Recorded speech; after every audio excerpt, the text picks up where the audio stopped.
आपका स्वागत है मेरे YouTube चैनल नियंडर मॉमी में। आज के इस वीडियो में मैं आपके साथ कुछ ऐसी हैबिट शेयर करने वाली हूँ जिसको अगर आप अपने डेली लाइफ में फॉलो करोगे तो आपका किचन या आपका घर हमेशा क्लीन एंड ऑर्गेनाइज रहेगा।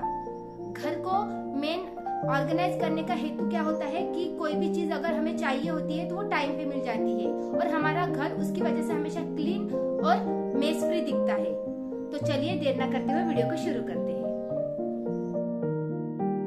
फ्रेंड्स, अक्सर आपने देखा होगा कि हमारे घर में जो ऑयल की बॉटल्स होती है या स्पून कंटेनर्स होते हैं, जिनके घर में मॉड्यूलर किचन नहीं होती है वो स्पून किचन काउंटर टॉप पे ही रखते हैं। तो इन चीज़ों को क्या करते हैं, हम डायरेक्टली किचन काउंटर टॉप पे रख देते हैं। उसकी वजह से उसका जो नीचे का एरिया क्लीन करना बहुत ही ज़्यादा मुश्किल टास्क हो जाता है, क्योंकि हमें जब भी क्लीन करना है उसे बार बार एक एक चीज़ को हटाना पड़ता है और वो एरिया क्लीन करना पड़ता है।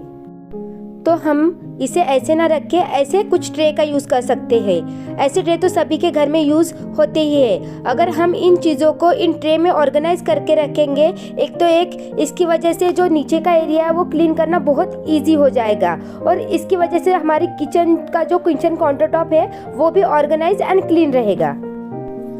दोस्तों, आप देख सकते हो ये दिखने में भी सुंदर लग रहा है। अगर हमें इसके नीचे का एरिया भी क्लीन करना रहा तो हम इजीली डेली क्लीन कर सकते हैं। इसकी वजह से हमारा काउंटर टॉप ना हमेशा क्लीन एंड ऑर्गेनाइज दिखेगा। फ्रेंड्स, राशन तो सभी के घर में यूज होता है, ऐसी ग्रोसरी तो सभी के घर में आती है, बट जब हमें उसे स्टार्टिंग में ऑर्गेनाइज करके रखते हैं तो वो दिखने में अच्छा और क्लीन भी दिखता है, बट कुछ दिनों बाद उसकी हालत कुछ ऐसी हो जाती है। सेम आपके साथ भी ये दिक्कत आती होगी। तो इसे अवॉइड करने के लिए हम इसे ऐसे ना रख के ऐसे बास्केट का यूज़ कर सकते हैं, लेकिन इतनी सारी बास्केट लेना इतने सारे राशन के लिए पॉसिबल नहीं है। तो हमारे घर में ऐसे कार्डबोर्ड बॉक्स तो आते ही है, तो हम उससे भी कट करके ऑर्गेनाइज कर सकते हैं। अगर हम ये सारी चीज़ें बास्केट में ऑर्गेनाइज करके रखेंगे, एक आधी ऑर्गेनाइजर में ऑर्गेनाइज करके रखेंगे तो वो दिखने में भी अच्छी लगेगी और हमेशा साफ सुथरी रहेगी। अगर कुछ दिनों बाद वो चीज़ें इकट्ठा भी हो जाती है तो वो बास्केट में रहने की वजह से जो हमारी अलमारी है वो हमेशा क्लीन रहेगी और जब भी हमें किसी चीज़ की ज़रूरत हो तो सिर्फ हमें उस बास्केट को आगे खिसकाना है और हमें वो चीज़ टाइम पे मिल जाएगी। इसकी वजह से हमारी अलमीरा भी कितना भी सामान हो अच्छे से क्लीन रहेगी और जो चीज़ हमें चाहिए वो टाइम पे मिल भी जाएगी। आप देख सकते हो दोस्तों, पहले ये चीज़ें कैसी लगती थी और बास्केट में ऑर्गेनाइज करने के बाद कितनी सुंदर लग रही है। ऐसा सिंक एरिया सभी के घर में यूज़ होता है, बट हम इसके आजू बाजू में कुछ चीज़ें रखने की वजह से उसे क्लीन करना बहुत ज़्यादा मुश्किल होता है। तो इसकी जगह हम ऐसी रैक का यूज़ कर सकते हैं। अगर हम इस रैक में ये सारी चीज़ें ऑर्गेनाइज करके रखेंगे तो जो हमारे सिंक का एरिया है उसे क्लीन करना बहुत ज़्यादा इजी रहेगा और जो हमारी सिंक है वो मेस फ्री और हमेशा क्लीन रहेगी। इसके अलावा फ्रेंड्स, कि किचन में सभी के घर में एक विंडो होती है गैस के पीछे या साइड में, तो हम क्या करते हैं उसमें आड़ी टेढ़ी चीज़ें रख देते हैं, तो उसकी वजह से वो विंडो दिखने में गंदी लगती है और उसके वजह से हमारा किचन भी मेसी मेसी लगता है। तो इसे अवॉइड करके हम उसके जगह कुछ प्लांट ऐड कर सकते हैं। इसकी वजह से किचन दिखने में सुंदर एंड ऑर्गेनाइज दिखेगा। फ्रेंड्स, अक्सर आपने देखा होगा कि जब भी हमें वेजिटेबल कट करना होता है तो हम जो उसका कचरा होता है वो नीचे डाल देते हैं, तो उसकी वजह से ना हमारा किचन काउंटर टॉप भी गंदा हो जाता है और हमें वो क्लीन भी करना पड़ता है, हमारा टाइम भी जाता है। तो इसके लिए हमें हमेशा के लिए एक हैबिट लगानी है कि जब भी हमें कोई भी वेजिटेबल क्लीन करना रहा तो हमें उसके लिए ऐसी एक छोटी सी टोकरी ले लेनी है कचरा डालने के लिए। नहीं तो आपके पास टोकरी नहीं तो आप कोई भी प्लेट ले सकते हैं और जब भी हमारा वेजिटेबल कट हो जाए तो हमें वो जो कचरा है डस्टबिन में फेंक देना है। इसकी वजह से भी हमारा किचन काउंटर टॉप हमेशा क्लीन रहता है और ऑर्गेनाइज रहता है।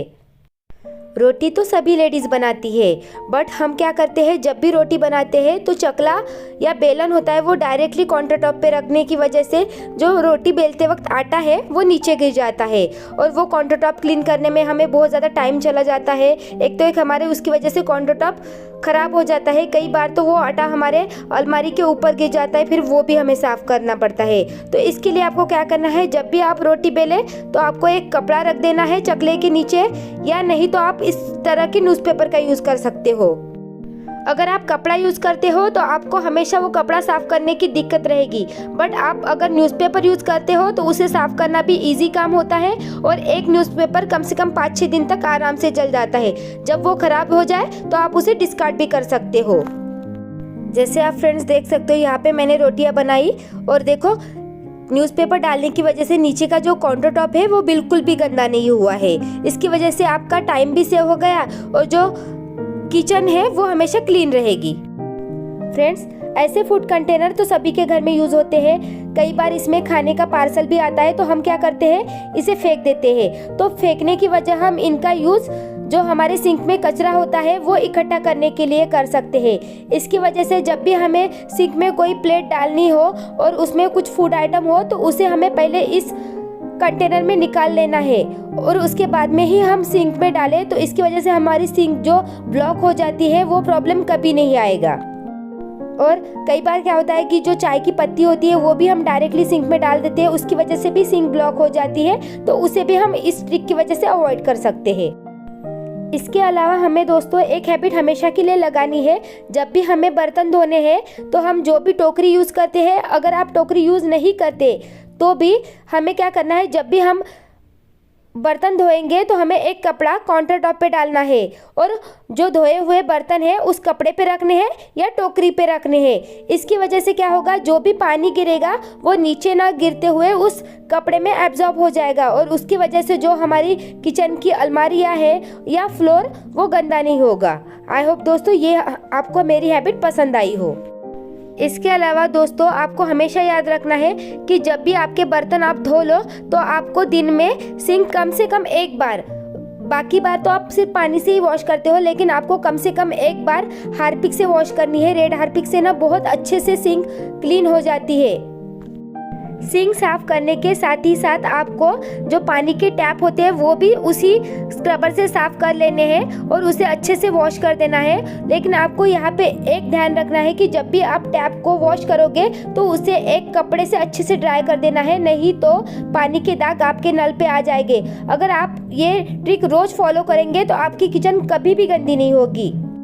फ्रेंड्स, कई बार आपने देखा होगा कि हमारी डस्टबिन धोने के बाद भी उसमें स्मेल आती है और हमारी डस्टबिन बहुत गंदी हो जाती है। तो इसके लिए आपको एक ट्रिक करनी है कि जब भी आप डस्टबिन में गार्बेज बैग डालोगे तो सबसे पहले आपको एक न्यूज़पेपर डाल देना है और उसके बाद भी गंदी बदबू आ रही है तो आप उसमें सोडा या पाउडर भी ऐड कर सकते हो। उसके बाद ही आप उसमें गार्बेज बैग डालोगे।